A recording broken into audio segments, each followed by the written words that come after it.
worst forms of persecution the Anabaptists endured, especially in the earlier years, was drowning. And drowning had a very horrific, insulting aspect to it. As it has been well established in the name Anabaptist, to be baptized again, they were the first group that came out of the Reformation period that preached and only believed in immersion baptism. And as an insult, those who persecuted them said, you want to be baptized, you want to be dunked in water, and they drowned them as a punishment for believing that you had to be immersed for that to be a genuine experience of a believer's baptism. It was a harsh form of persecution, and it started in the 1520s, right around the Peasants' War. And when that was going on, the Anabaptist groups began to migrate due to persecution, due to the rejection to serve in the military, to swear oaths, to participate in government affairs. They were forerunners to what later on, centuries later, we came as the world to know as the separation of church and state. They rejected the idea that there should be a state church. So a few years later, after the Peasants' War, there was a very particular group of Anabaptists that we still see today. To some of us, they look quaint, they look different. I'm referring to the Hutterites. The Hutterites were founded by an Anabaptist leader. His first name was Jacob, and they gave him a nickname based on an occupation or a trade that he learned. He was a hat maker, and in German the word was Hutter. So his followers were given the name Hutterites or Hutterites. The Hutterites are one of the few Anabaptist groups that hold things in common. They live communally. They hold communal property. In North America, they came because they were fleeing the military draft. They made their way to Canada, some made their way to the U.S., and currently most Hutterites live between the U.S. and Canada. They produce furniture, cabinetry, they produce all kinds of products, pastries, a lot of baking that they do. Farming, obviously, their wine is also well known. They came out of the 1520s, and out of that area, Austria, Switzerland, the Alps essentially. And to this day, they speak a dialect called Hutterisch, a very Austrian type of High German that their descendants still speak. They live in colonies. There are very few exceptions to this rule, but because of their interpretations of Acts 2 and Acts 4 of believers holding things in common, they have remained colonies.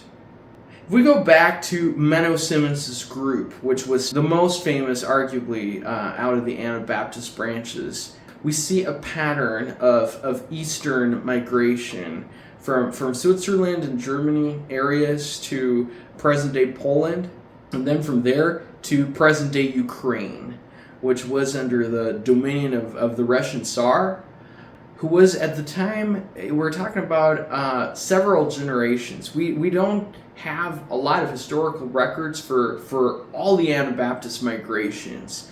The genealogies can be spotty sometimes.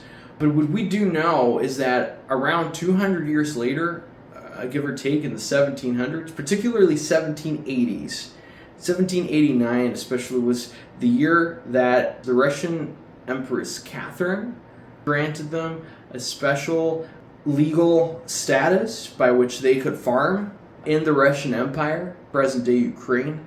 And they were able to live peacefully and run their own German schools, practice their faith, live out their convictions. But there was always the pressure of assimilation or military threat, and what that would mean for Mennonites is they would be drafted. And when war came and when they had to be drafted, many of them fled. When there was a threat to their way of life, their own schools, and their pacifism, when their pacifism was not respected and when they were in danger, that was the pattern that led them to keep migrating. They were in Ukraine or in Russia and the Russian Empire at the time. They were well-known farmers. Ukraine is actually very similar to the U.S. Midwest and the Canadian prairies as far as wheat and corn and cycles of planting and harvest only part of the year due to the harsh winter weather. They were able to live reasonably well for about 100 years until they needed to find better horizons where their way of life would not be threatened. So in the 1870s, several of them started to consider the U.S. and Canada. The big migration happened between 1873 and 1874 to Kansas, the Dakotas, Minnesota, and Manitoba in Canada. A wave migration of Russian Mennonites also came as the Russian Revolution started in 1917, 1918. Still, a faithful remnant remained in what later became the Soviet Union, and yet more migrants would come over to the U.S. and Canada, particularly more so Canada after World War II. Again, their way of life being threatened, sometimes their lives being literally threatened. Other times when their ways of life were threatened in Canada or in the U.S. led them to migrate south to Mexico, where they have become very successful dairy producers, especially cheese. And then from Mexico, several of them moved to Belize in Central America. Some moved to Bolivia. And there are other Russian Mennonite colonies in Argentina, in Paraguay. There's a big colony in Paraguay, and Brazil. So those would be the main areas where most of the Russian conservative Mennonites live since the middle of the 20th century.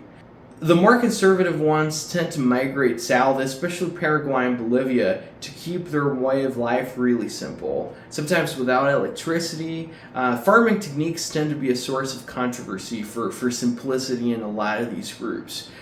Whenever rubber comes in for tractors, for wheels, some Mennonites really push back against it, and the more conservative ones tend to stay in Belize or Bolivia or Paraguay, where their way of life is extremely traditional, very similar to the Amish, which we will turn to next.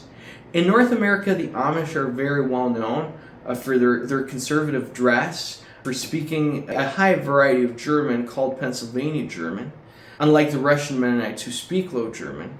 But the Amish came out of Switzerland in the 1680s.